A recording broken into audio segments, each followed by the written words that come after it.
Assalamu alaikum warahmatullah. My greetings to everyone in this early morning of Saturday. I am just asking, what do we learn from the Galapura procession yesterday?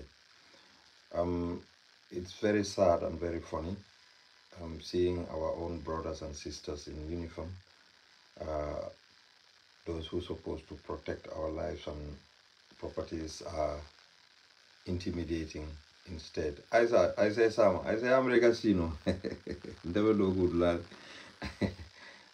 Those who are supposed to protect our lives and properties were intimidating us, harassing us, and doing so many things.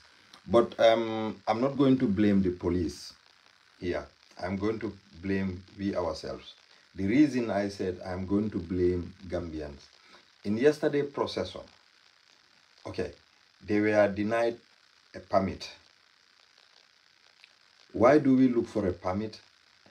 Is to use a PA system, and if you are going to move from one place to another place, then you need a permit, because by moving from one place to another place, 11:06 p.m. here. Isa, where are you? Okay, from one place to another place, then you will need a permit, because you will congest the traffic, and then you will be using the PA system as well, because public nuisance. So which means definitely you need a permit in that. Seattle. Okay. All right, Isa. Okay. So you need a permit, but a peaceful procession that you wanted to go and then hand over a petition. I think the police, if they are so professional, what they should do is that to come and guide these people, bring them to the Pura, call the executive of the Pura to collect the petition from them, and then tell them to disperse peacefully. Nothing will happen. But when the police, this is why the police were there, and this was their plan to do, because they thought that a lot of Gambians are going out, because now in this world, it is internet that people are using to work.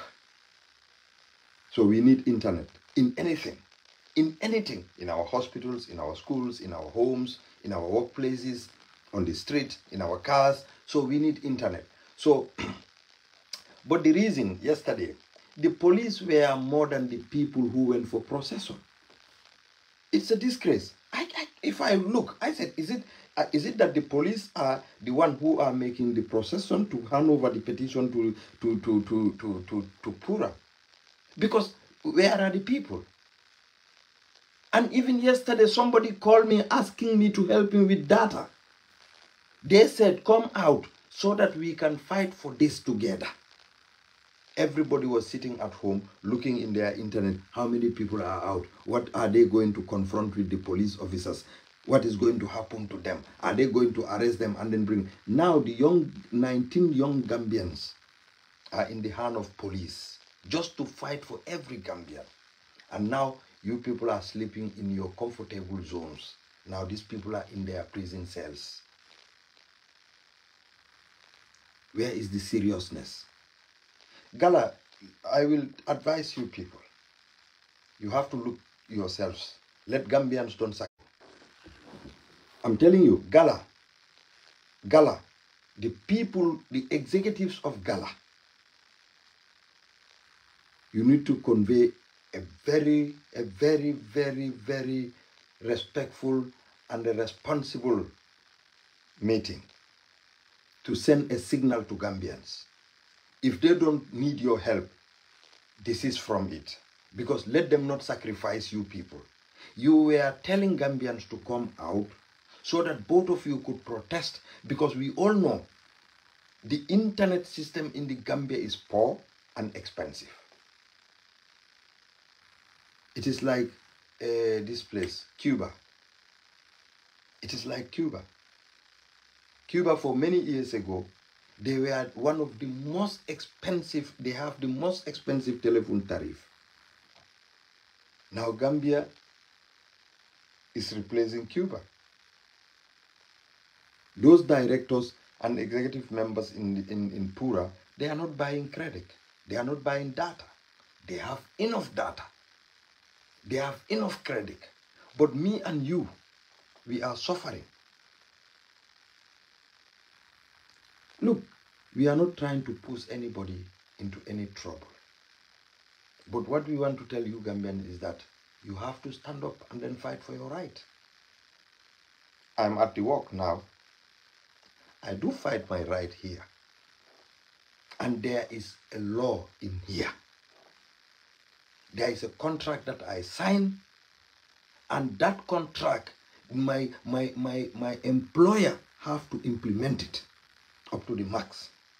If anything is lacking there, I should ask them for my right. You think that for what? Internet also free. Internet on free.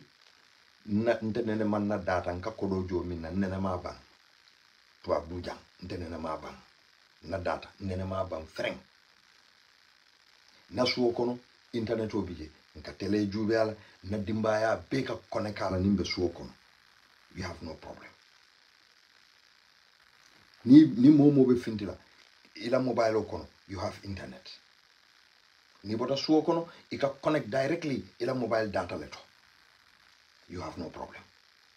The only problem you have, end of month, you have to pay.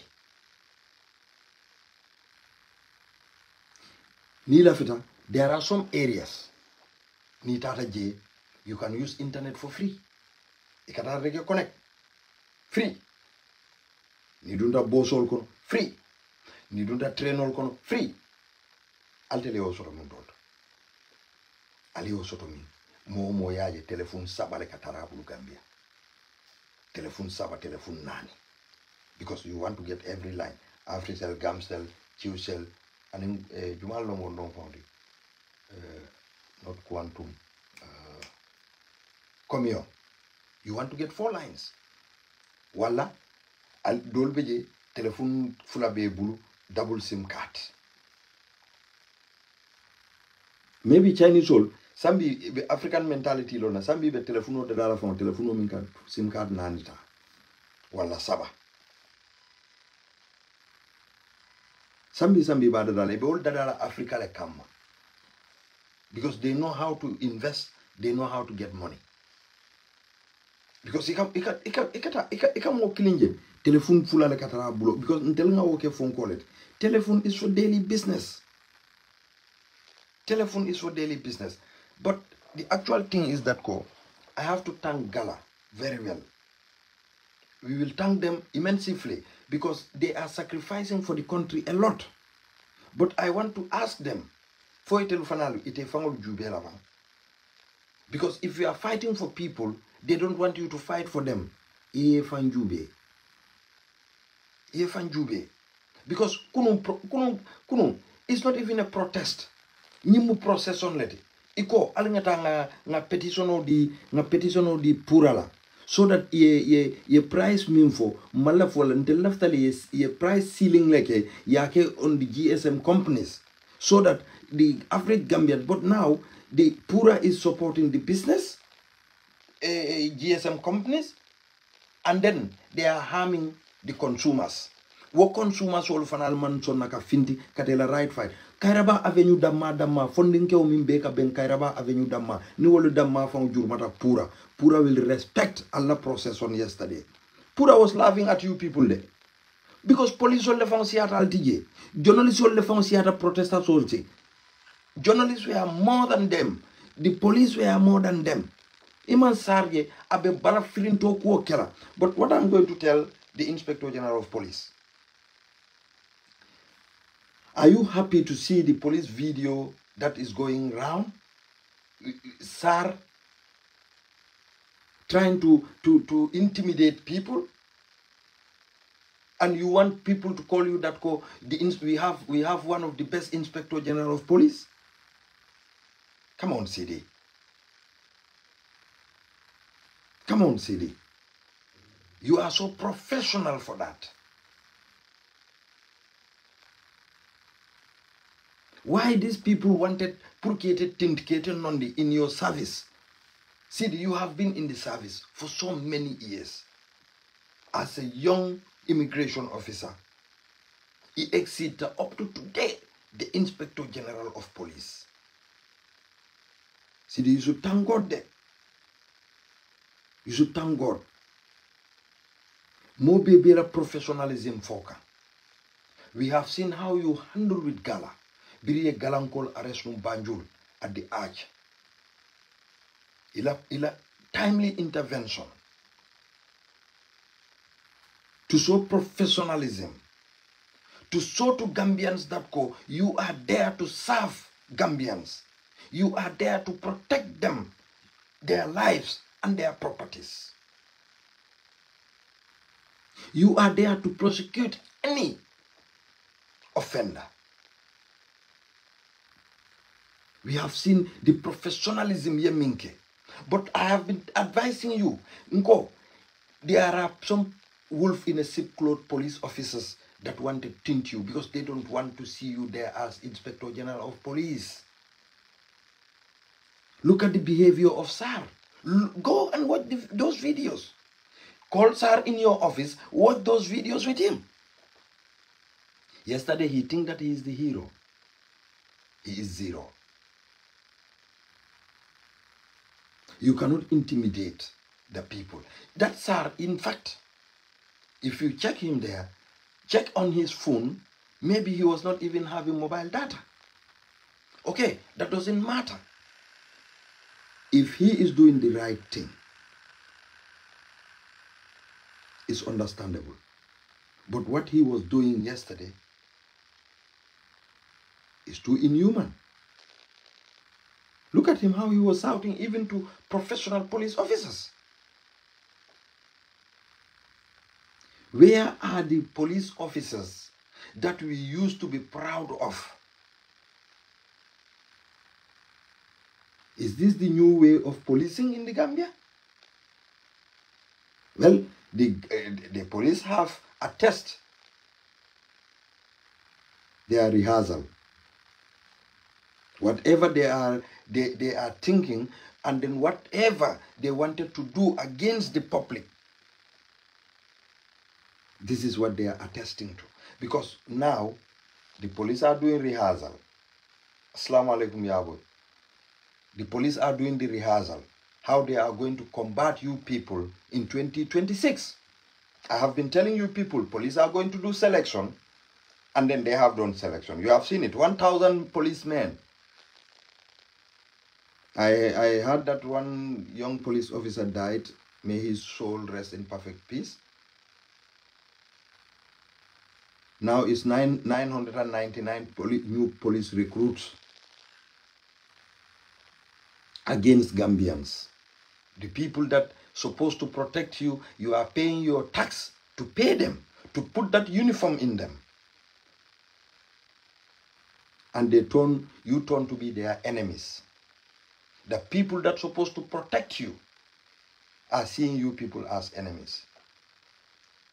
I think yesterday, it wasn't a demonstration. It was a procession. Very simple. Let the police guide them. Ask them, okay, not everybody could go. They can stop the crowd, and then maybe the executive members to come with them, march with them to Pura, and then hand over the petition. Simple and straightforward. And then tell them after 30 minutes or 15 minutes, please, you can disperse. They will do that accordingly. But look at Sir, arresting people, even the passerbys. Even the passerbys, the police will rush, just grab you because thinking that you are part of them. Even if you tell them that, no, I am doing errands for my family, they will say, no, when we go to the police station, then we will be able to justify what you said. Because the police were more than the crowd. police le siata molti je e mil nata ko nata procession la police le journalist le fa siata protest lalti. It's a disgrace. So gala, I'm advising you people as brothers and sisters. Think about yourselves. You are trying to fight for Gambians, every Gambian. In regardless to our religion, our tribe, our political affiliation. You are fighting for everyone. But do the people see the seriousness? Are the people that you are fighting for, are they serious? You need to think about yourself. You people are young. Some of you are married. Some of you are not married. Some of you have kids. Some of you have no kids. So do not sacrifice for Gambia. Gambia, to sacrifice for Gambia is not an easy thing. Look at lawyer Ousainou Darboe. Look at lawyer Ousainou Darboe. All his life, he has been sacrificing for Gambia. What are they paying? Enmity, hate.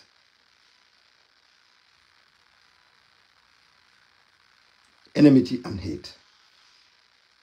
If you want to fight for Gambia, wallahi, think about it. I am telling you. Because if definitely Gambians are serious, yesterday is one of the most important possessions because everybody needs internet. Even in your health services, you need internet. You cannot purchase the data. People are begging, please, can you send me data? Can you send me that? Look, I am going to advise myself and advise any other Gambian. I told you people, yesterday, wallah, yesterday, somebody called me from Gambia asking me to help him with mobile data. I told him, no. There are youths at Kairaba Avenue. Go there and protest. Show them that you cannot purchase data. I'm not helping you. Let us stop it. We are sending them cash power for them to have light. We are sending them data for them to have internet. We are sending them money for them to go to Discuss, for them to go to Wali Seka and Yusundur. We are sending them. Why? We have families. Yes, send them what they will eat. Apart from that, don't send them anything. Then they will start to understand what we are trying to tell them. Who is sending you mobile data from Gambia to Europe or America? Who? Who don't believe in Europe or America? Don't be Gambia. They are living better than those people. But who is in Gambia? Mimba Foleko, Ndebe Jane. One time, one of my friends, in the Gambia, Ndebe Sailana, I am called Ako ala Sambalaro de Gambia. Okay, okay. Sambalaro ni, imirade. Amani ero talulo si, a ero ma. Aman talulu fango si talulu ero 50 ero amasi ako nyanta wala bon lay nan Gambia ngana tayja I was njakalta ko je ero talulu mimma aussi ngaw bondi nan Gambia kanati jam ite bo bondi kam mole buru andula alfa lo modi wo maybe wo be need la for family bari ite ko ite sulata wala janne ero tanna ero tal abani ero talulos. I was doubtful njakalta bake billah han sa mbuko comprehend no bar nga natile because I mean sambalanka wol natale ya dinna nga sambay na ngadi yala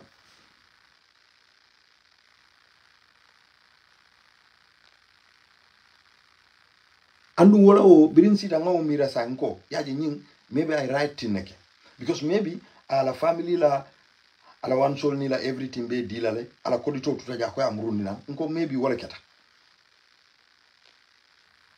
So I mean we should start this. Ike do ma merem fango jela ke kumande ja ka fo ko credit ko kinye amalla njuru tanaw tanatala fentala ke parelo mu yeta si sila dale be wargala equal finti ngata nga alita procession la pour mobile data albe sa sanno albe se mobile data sanno albe be sirin suol kono mobe tata andu ikaminke ikatu ni mo kili yasodo I do connect through hotspot ñinde internet curriculum sotla ñinde curriculum sotla ikale finti aleta pour aliye o yitandi alman sonna finti la because iko mampa pamito man soto janni bitam be arrest la ñilma foka leta demonstration wala de yaji Gambia altel galankolu civil society organization al ñanta tala radio nim fonkol do aliya explain Gambian kole al nalbe finti la ka finti ñal milla munoma la right pour ka finti munoma ka la right pour alte finti la al ñantala ya explain ñinu leen ala jube kunu mo bebe video ya indila ibuka moje ka polisol da maleje ni police ni mo kilinje police lulu police war so polisol le siata procession lalti wala na sal baro firinta mindiata ba keka mindiata ba foka nteni debe mu nekke no laje imaja man dang ngani civilianol da malade ala kul samba an polisol fanal fangol ka ni kale fintalte sonna fintila mo mantra nyori kam fitino ka nko ali gambian o gambian je jang tuba bu jang mil ka fale ka al fintale al right fight al malon koy ka bala fale yele yal kanule because mimbe ke kanal minister be ni minister mil bebe Gambia I don't know how many for 21 ministers from before is more than that o minister be mo ga credit kosa itel bu ka sang ima internet o da fangolon ima da fangolon ima credit ko dalon ibuka cash power jo ibuka jijo ibuka isansi sang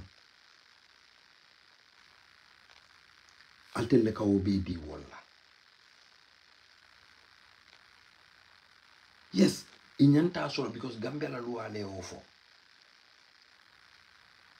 bari ye privilege wala di fanna imaje ba la fala altele dron because yalla na munana pura kombatu ngani lafa because ye Gambia passport o dala fale nek al bebe dering ye alien soul foreigners ye wolta da tala ye min tala woli ya la pal tel ye ji Gambia ngore no nte malta Gambia di ya fon sai mari jamane I'm telling you nte malu bata Gambia di ya I'm telling you je foreigner na banko kan wo ye foreigner ko he altelier alla pamitol da ko la tal ya ko lan telele e ko he nyanta nyum foreigner la moy lalde itate foreigner la moy iko al kakayto minjo $3,714 saimba kelali 750 let e jelle fodi ba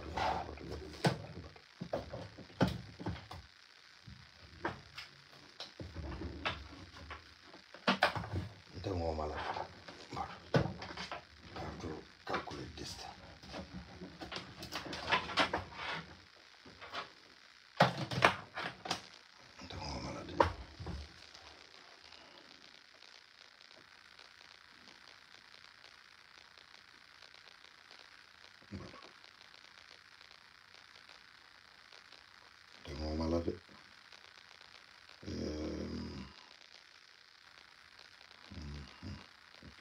Calculator for it. Okay. $3,014. Utumwe kawalejo. $3,014. Sa iko yake $750 let. Minus 750 equals to. Ye $2,664. Ye wole bondi foreigners. Ye wole bondi woleje. $2,264. Ye wole bondi foreigners. Sa ngata Gambia. Okay. Gambia wotumo passport. Muna ngamra passport was $3,600. Ali mako ebang. Ngamira Gambia passport mu wole tinunde. $3,600. Please ali mako. I think so. Because iko fweka fonko jo I think $3,060 long. Ali mako ebang if I am right. Because $3,660. Okay. Minus Ngamra sign is it 5,000? Is it 5,000 now? Ngamra 5,000 nom de sign. $5,000. For fenne lata kamba man show wolela So ye $1,940 ye wole lafa Gambian kolye. Thank you very much. Thank you our Seri Boubacar Yombe. Thank you very much. Yes. So Gambia ye 1,000 is the current passport saying amra passport fee mu 5,000 net ali mako fanando bang our Seri ye $1,940 ye wole lafa Gambian kole ye $2,264 ye wole tala forinal ye la ilaha illallah muhammad rasulullah na banko kan keta tumaranke olti na banko kan all thanks to foreigners milbe marakan.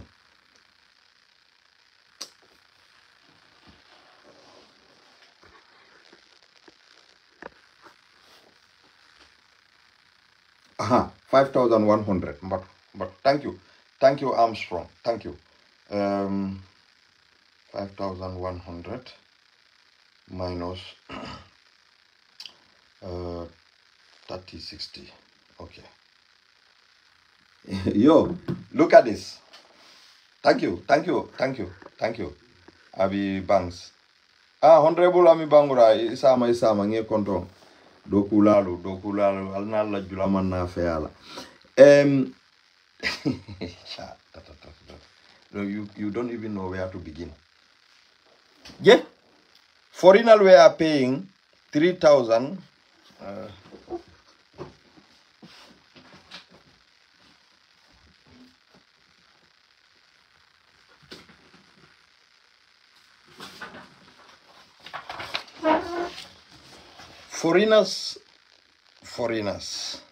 citizens.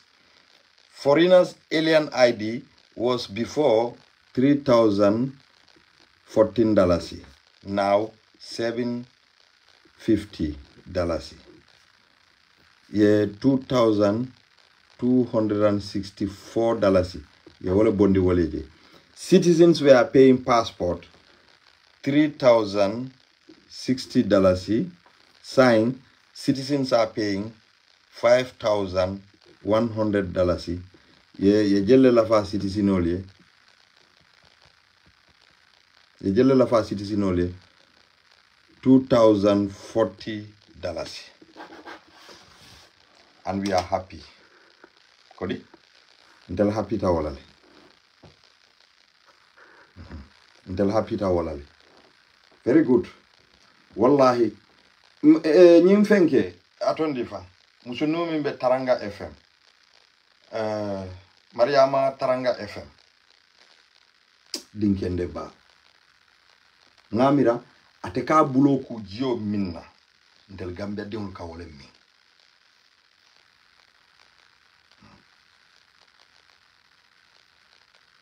Ndemalta Gambia di yala baki.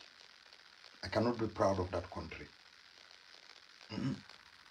I'm even thinking about lawyer Usenu Dabo Lako Kambalafa. But I'm thinking about Kampan Da Be Bondi Gambia political function. Why fighting for them?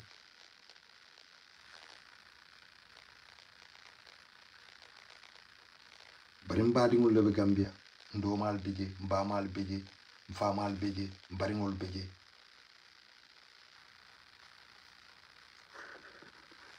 But honestly, Balom Ba, okay. Mariama Ba. Hanide Ba, Mamira Bamuden, I think it's Jallo. Taranga FM la Mariama Jallo. Ba akote. Mi yalon ko ka dindimma wole nata ba akote. Ama hani wulu Gambia.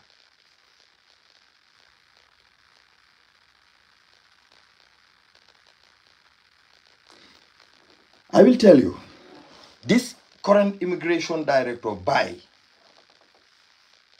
Mbu, Nikai Bai Abalo na ko nyiyel lombake.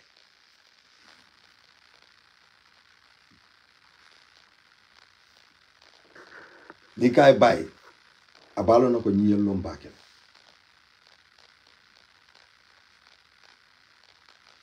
Ala sister, animin denta bal. Wala na Gambia mo kendol bijele. Ala sister animin denta bal.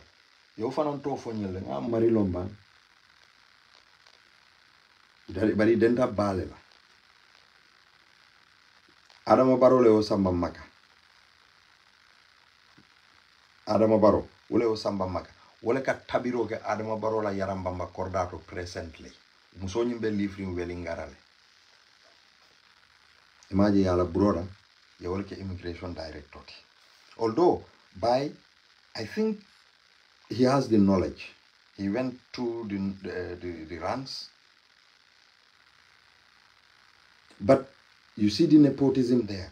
Womuso mi ya wole ka tabiro ke Adama Barrow la mole san yarambamba. Adama Barrow yo muso le samba maka. Wodoma wala musa immigration na director. Wole be nyin tilimbali yal ke kan Gambian call. Bari by have among any opportunity sort of because munom they have to give him directives. But alnga singa miraba mune ati na Gambia today forinal iyo kaito data la wole yala fa Gambia dingli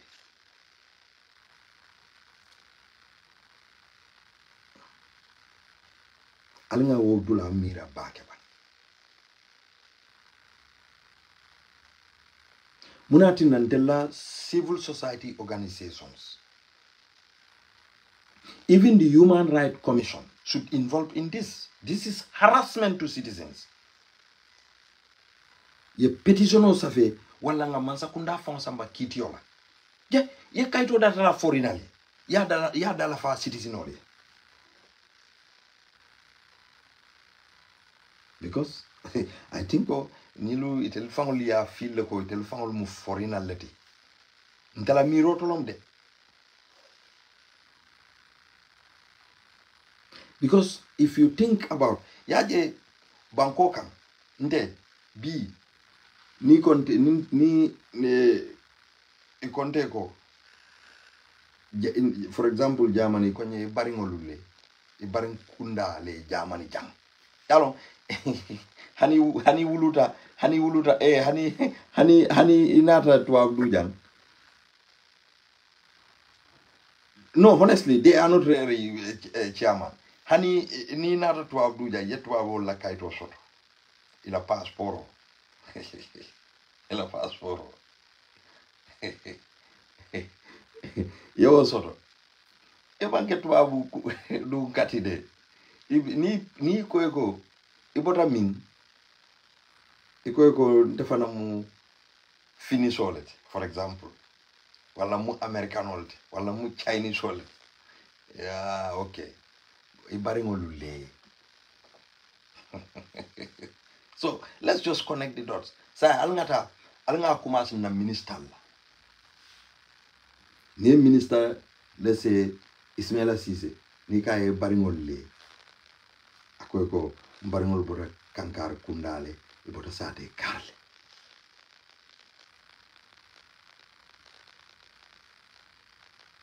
Yeta political advisor sold.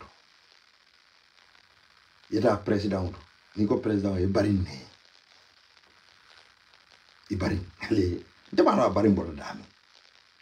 Actually, I don't know. Andu Barola family malo ila chosan bodo dami in Gambia. Honestly. Ma for Gambia no tede. Because mommy yal mara. Mommy can la president. But I mean, it's just crazy. Jumane fongo yin idea di nyinu la ko ala data la forinali ali adala fa bangu dingoli. Ntel kana fuko wolmu ntel la authority kendol leti. Are we going to be proud of those people?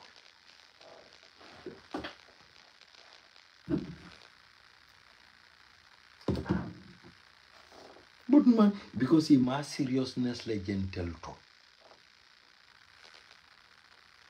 Couldn't demonstration of Jube. It was very difficult for me to understand that procession yesterday. I was saying that was it that police on the found demonstration of Kekamba? Because I understand. I have seen Felix. I have seen Galas, I've seen Killer Ace, I've seen Umar Saibo, you know, just few people. I've seen Madi Jobate. The rest nte malum fa aning bodo bijay bora soto tenga tisat ko dum crafty bit ngaw fananjeje. And I see some couple of people that they arrested. Apart from that, I don't even see the public. Journalists and police were more than the people protesting.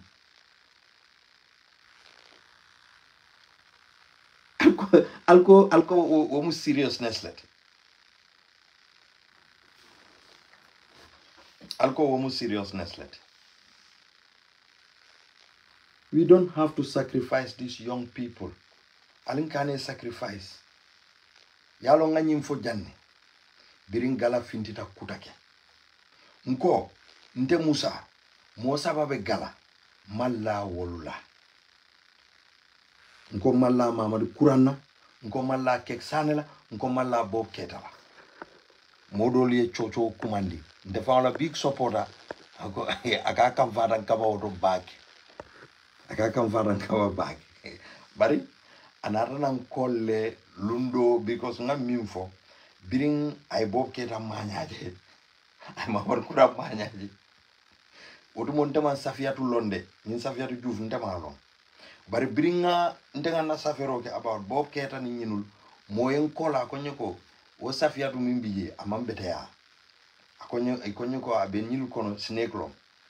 Nka ikon ntema wolo ntema ate long. Ala kumofon. Bari imaje ngo fanan taji. So min kam fatante kama biringa nyilla kumofo. Alawanga natan kolle akonye ko foi kungole fandawa. Ngan kumam fanugo nyilga ke barobe fombu Gambia mbe maji. Look, Gambia nolu Gambian jama fintita nunjang to fight for Bob because injustice lebe ke kanala, which is true. Injustice lebe ke kanala. But how can Gambian stand ko ye Bob accused me should not face that accusation? Let him go and prove beyond reasonable doubt. Ndenga wole fono ngo ikoya ikaye repleke. Let Bob go and then prove beyond any reasonable doubt. But whether they should deny him bail, nko wo ibala human right le violate kan. But I would not support him not going to face that accusation because ala lonko anim mole fanam victimized water allegedly. Whether he did it or he didn't do it, let him go and prove himself. Nko but albe ni wuro min albe fintila. Imaje birim Bob fintila. Otara Adam Baroya $10,000 diala. Birin Adam Baroya $10,000 diala. Alima kalamuta. Funding ke jellebe Gambia. Albe bataring. Adama malso $10,000. Ababon lami. Para so Bob la. But funding ke Adama sita. Ikal deport na Germany, ikal deport na Europe, Germanol koyko, alna nalla man sakunda si ngalla molla ko discuss nga jube mbe mune kenole Adama ko al nyine la bule be senna. But I $10,000 di Bob la. Sa anim Bob fall apart. Bob tata si adiamuda. But imagine ko kay apologizing ke.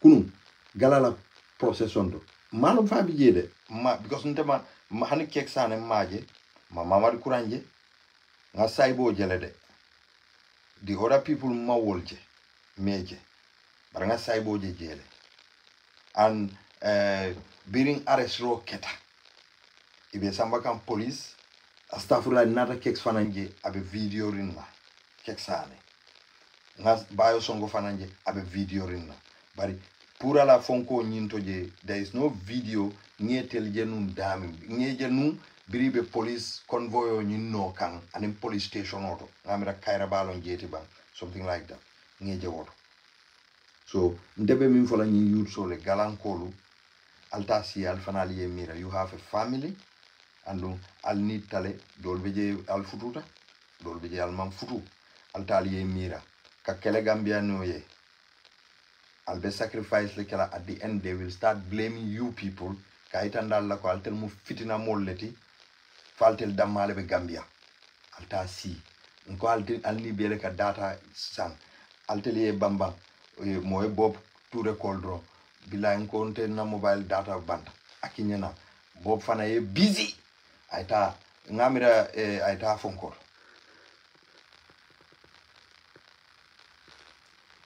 Yeah, team Gomsa Bopa Fanam Benum Jele, yeah. Well, Fanal Bijele, but it was organized by Gala. Because Ntenga Gala la Fonko Jeno, but team Gomsa Bopa, Namira Fenkela Muoti, this guy, Killer Ace. Okay. Ntebe min fola funding ke wol milie. Alta siali mira. Andum, nali mira. Allah conclusion keta mentally okay for albal fan sacrifice la Gambia but al example ota loya usen dabula al example ota solo sande nat al example ota UDP la molula ye sacrifice o minke what are the Gambians paying them today iko mu fitina molleti fol damale bi jang dol fan lota iko solo sande na fanfa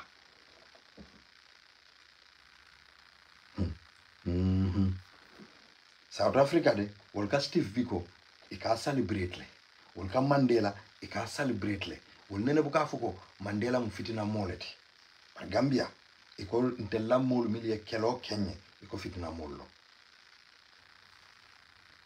so albal fan sacrifice la al fan sacrifice altel milika kas power ki mole Gambia ye tara siri la courant kunto ibe wargala kodo be bela jibo kono Kurang fanka fe kunto odula fangoto mote wakila ay ala kodo bonda ay kas pawasa bob toure be lari mari chambe lari be sinola ibera telefono kumandila iba kumandila fo ye dangu ko sa ndella jam kas pawa fangoti jam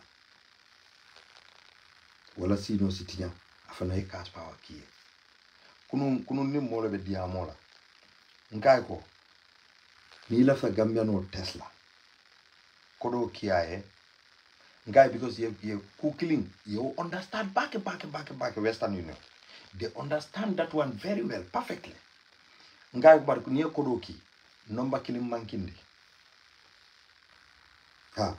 kana nomba be diala nomba kilim mankindi to ata Western Union yela telefono fa kana telefono malade afa ni telephone offer just 1 hour di fan abe call la more than 20 times because not at Western Union kai ko number killing na magila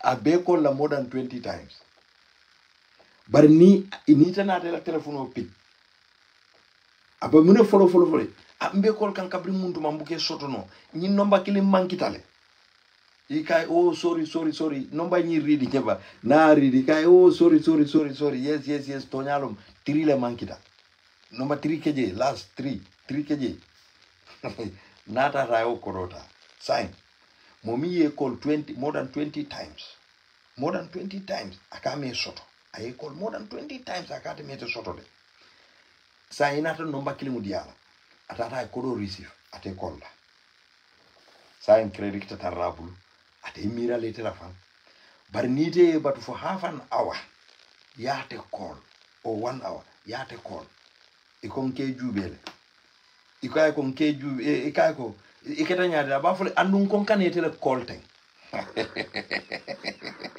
sa sotol amete interest ko take bara ba fole je straight ko andun kon kanete le call bara ay kodota more than 1 hour bara me call de ame call so ite mi ya call kotake aba fole nkon kanete le call bari ya ye number kilim mankinda ye call more than 20 times bari defana ila telephone fa because ite akele intentionally you want to know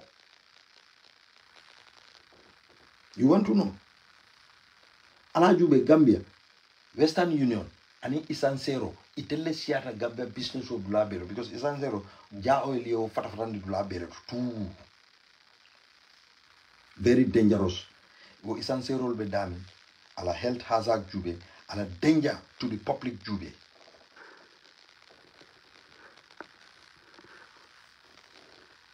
the health hazard fund anin isa nko nenebe lamen wallahi lamen mandinarin silo ka ngafo moje nkai nintela korda be jamma fawla mba wafula ngata korda nyini koma wala ngata korda nyini dularo ali mira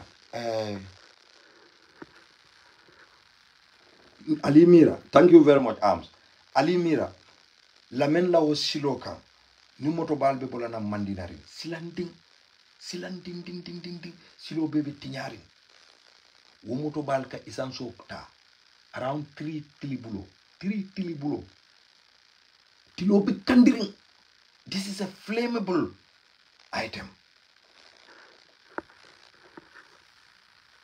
Ika ta alaman tankala wo moto baye ta boy woto alaman tankala lamen kol le manyana sonna wala lamen kol nyanta make sure la ko man sakunda e silo create man sakunda e silo create mi ya lon ko be kari tulo ni izanso ni sambanola ate kala mole denjati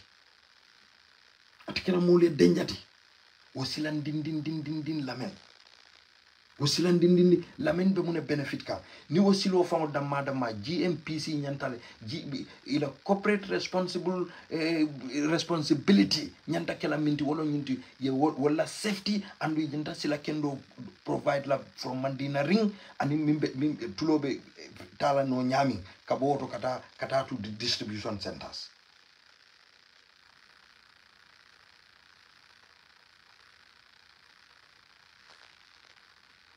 Ntenene tara li fola Gambia mo do nene yenne mo fay nyokan akala fani essence tank motor la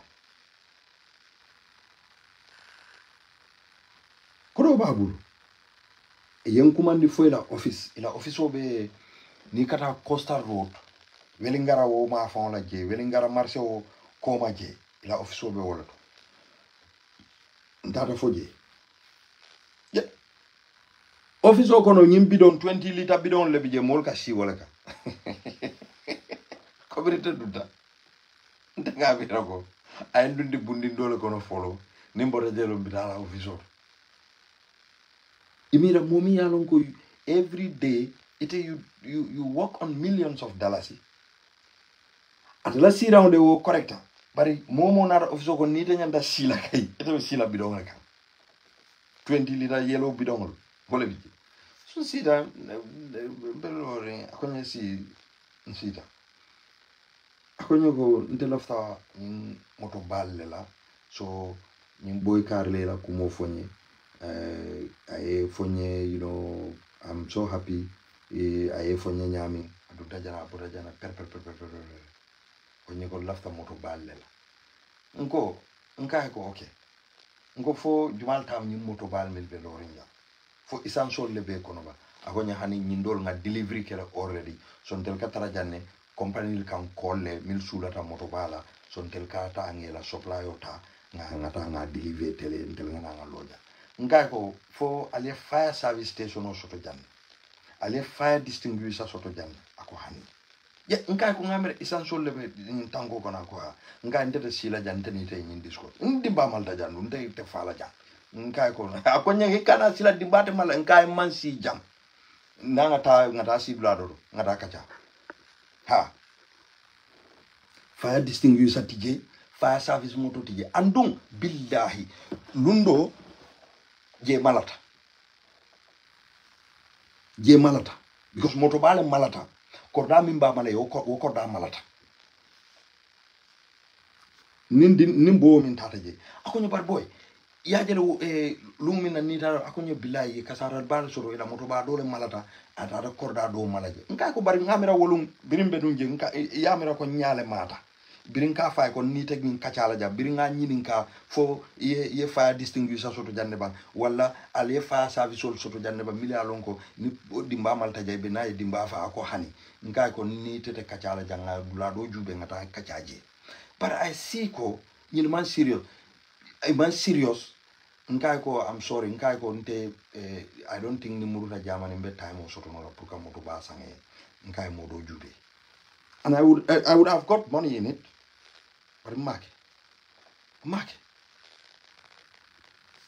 Guten Morgen, sister. Market. So alin kanan na banko dundi problem o kono. Alin kanan na banko dundi problem o kono. Alin so 1 minute. Nana.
I'm sorry. Sizzla somanda benyari. So Galankolu, ntelafte advice la minna. I know you people have the love for the country, you have the interest of the country, but do the country people support you? Because Allah fight is not about negotiation, it's not about coming al-Katale, sending letters and Allah fight kake minti wolom minti ko. You have to come out peacefully and then demand.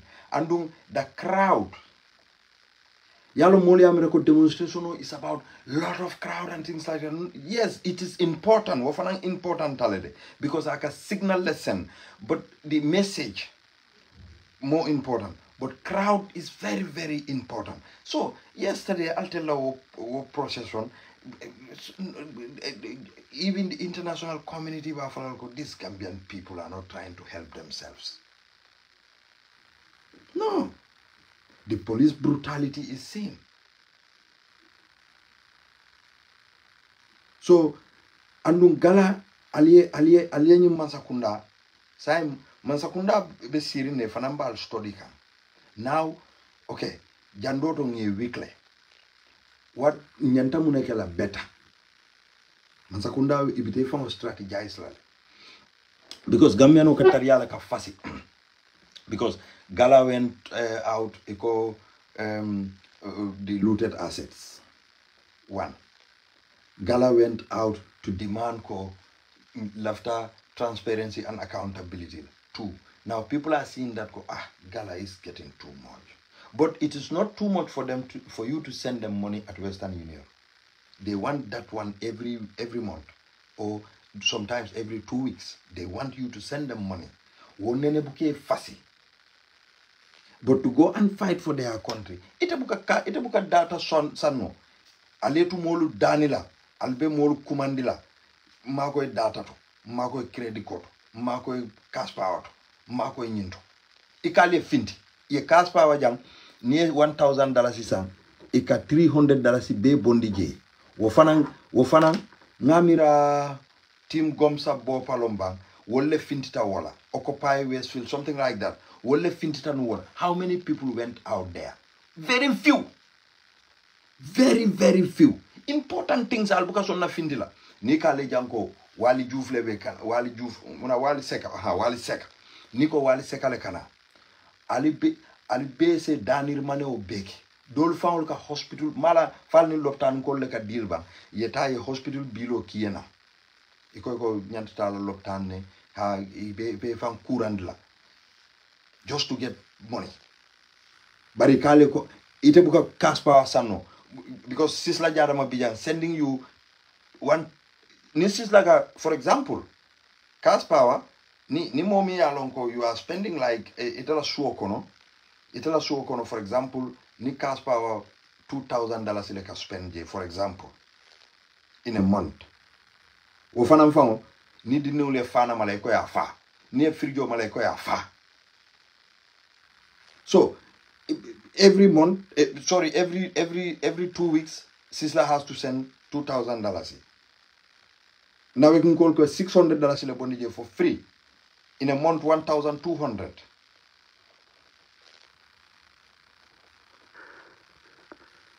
Bist du gerade aufgestanden? Aha, du hast lange geschlafen heute, ne? Okay. So, Allo Jube, Allo Jube, $1,200 Haba Mansura. Now we can call Kawaleta, Yata Lojoto, ni Futala, Sungunim Fula Kataraji, Kawale Samba, Lojoto, Fula. You can't read la Musoli and have to know that and the four Yata Kash, Yora Yasaki. Ulba Fuleko Papa, Nijai, Iding Bafole Papa. Akana bulo dila kuto kona ka wafati ika jenoke molla kodola yeta ya be tutu parta ni parete ta si jakarande dolo min foy kono le fa tem alta jakaranda fidir kola albe mo si fal militar raje alta jakaranda ro fidir kola ngam min fale ngalon wona jirano law fuful ni wo fonkol altaje albata fo le kata na jirano le kata domo falla broda sol milal ke tra office ko ne kala ko do sunya falbe o letar falte o letar raje. Thank you Kelefa. This is it. Iballa ko do be feala galayna findi ko ntel mam barang alla life albe o kila nyami barin tel la taxpayers money albe o use la le mimbe banko no benefit la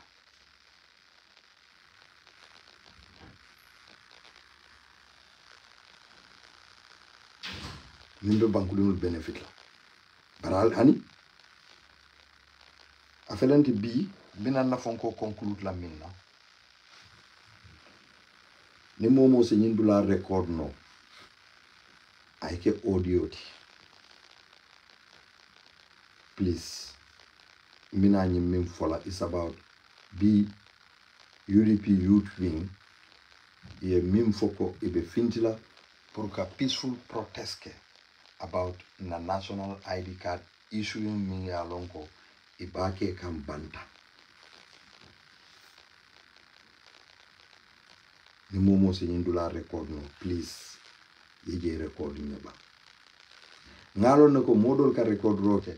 Malaf moli along kon ke record because mol katla folantele ngela diamo moy fonkoto inin sisla wolu fonkoto forum mol kono so people record albedo ku kendel la yes modol bi jall man la fale finti bantam that's good it's not bad barimbal tankla immensely but ni mo sotota jam mimbe nyindula record la nyabe diala nyebaki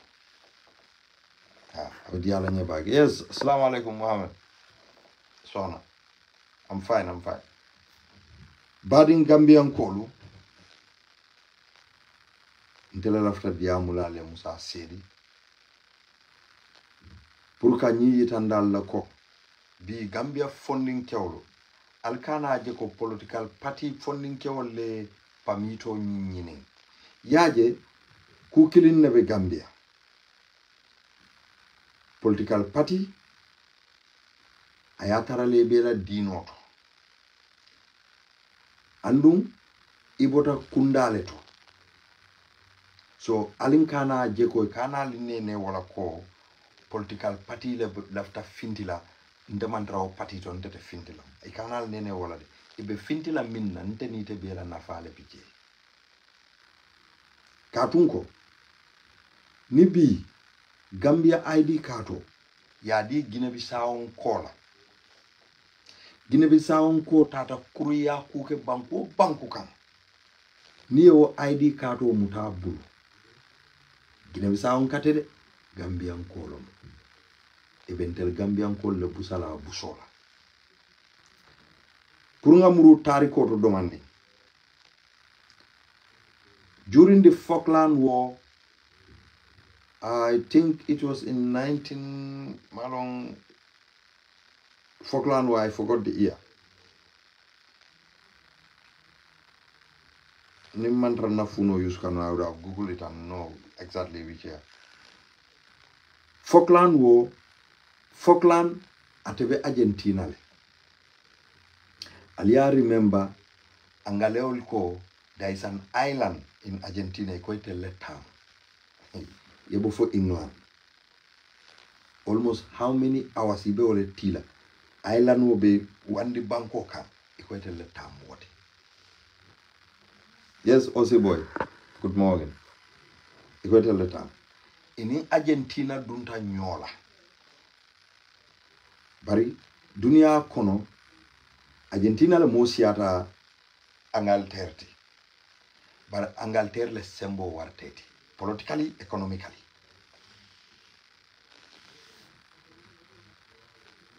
So, Angalel ko itelle tamuje ima negotiate no Angalel ko force mbe nyindula tal mbal kelendla.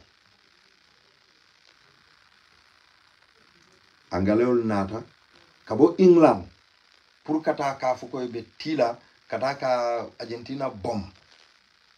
Wobe koleal sa ya jube mun tolo be sutiano la Argentina la Angalel si bono ya la jorangol bondi jang ya samba woto ikana boto ikata Argentina e Gambia le choose comme ni ajembe nyim tariko folale pour Gambia la ID card na dunta mo kurungo bulu min sina keno Gambian ko bela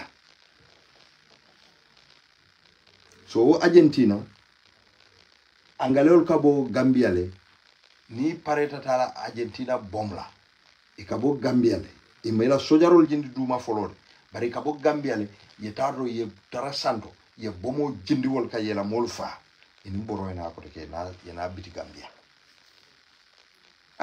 Argentina fana yela kiskisiroki bari nyin ni kana ni mun tole la nyilla be Gambia le nyil kela ko be tabi Gambia le yenantele ya jay yem bom Argentina ko Gambia be mi ko mo fim banko lo mabe Afrika ko okay Argentina ya kumas ni mo fimo je ka abe categorize en Gambia kam mo fimol fa la Argentina wala na Argentina damalo South America bankoti mo finte dami kam mo fim fa la Gambian ko na tana mistake ate kabita kan America le kata ko ma silo anala passport tatane Argentina yate buchale ya subole kuntum ikay ko altel kam mo bula o mundunda amanke man sakundati amanke fen bari ya kuntunne because of Gambia dingu ye Gambia passport o me mutabu ya kuntun ne ka subo kuntun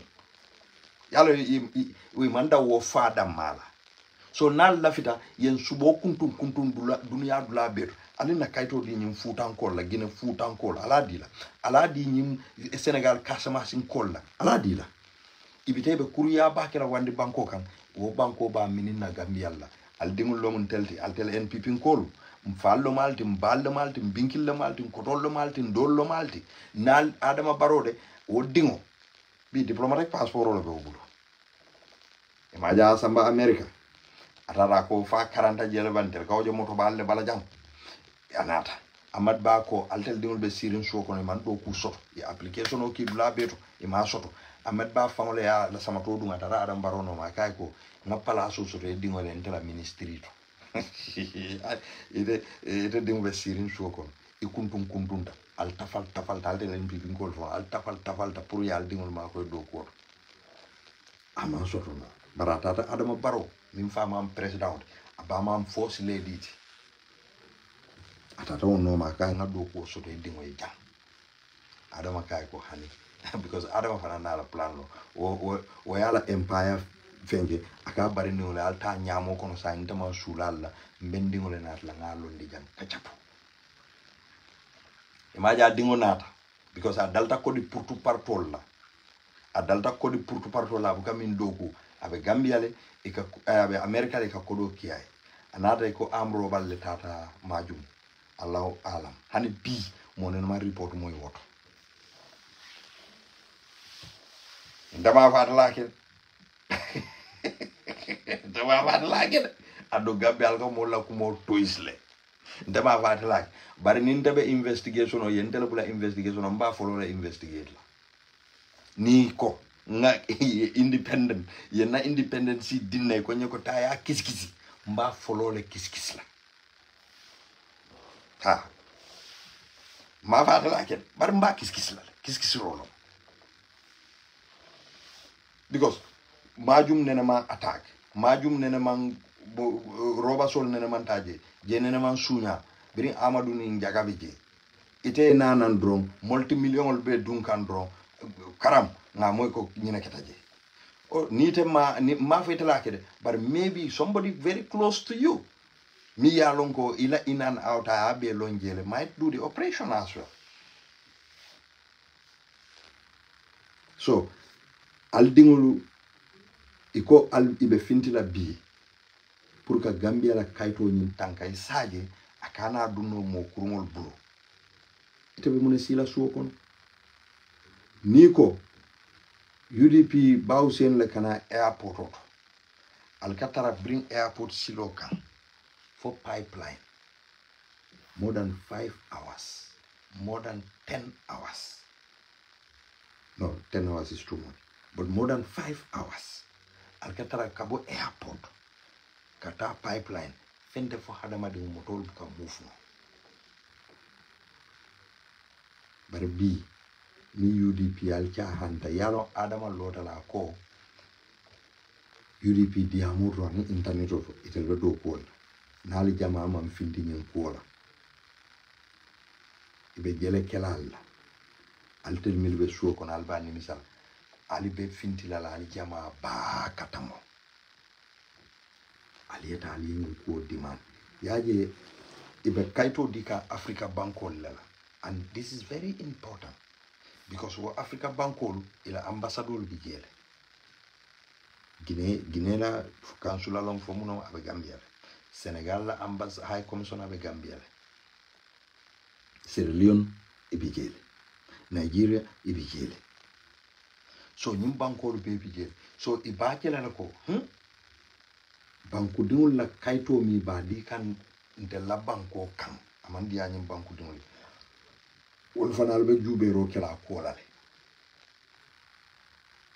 barnali ya ko ten al tata mo danta al kalma wato le sol hayalum bi musibito linkata kulliyol la na tekilale soto na fonko le soto al taliye 1 hour spend min dulali ta la tekilala ali ta la kulli dulato ni nyanta kala very successful protest lati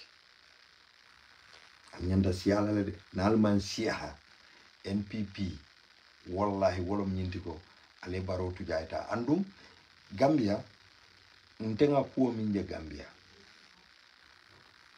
kuo minje Gambia jawya alfaun le ka alfan jawya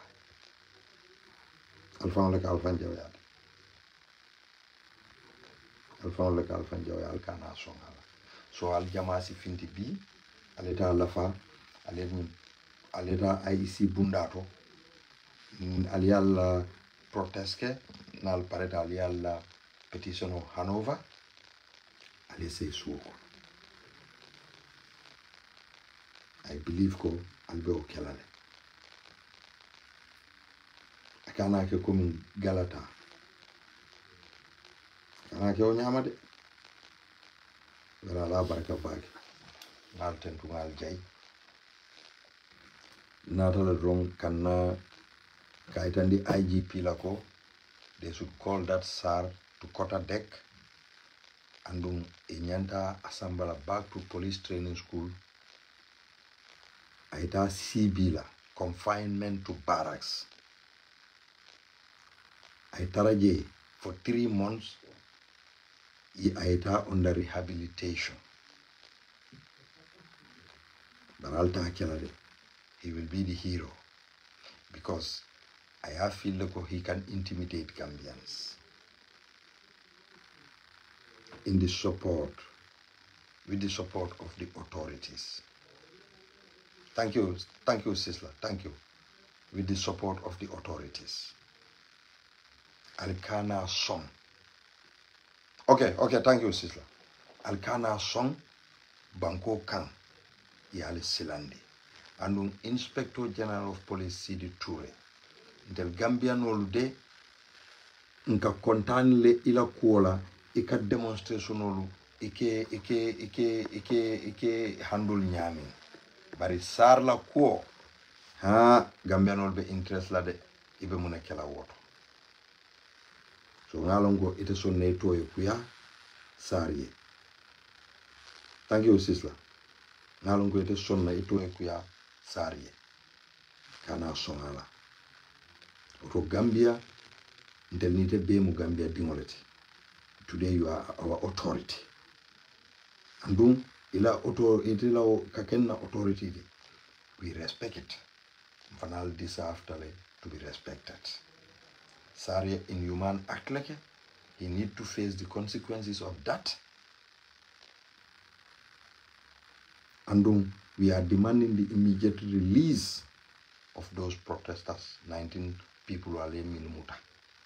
Generally, should be econo and more. For police, this is the way the police have to arrest people, the way SAR was doing.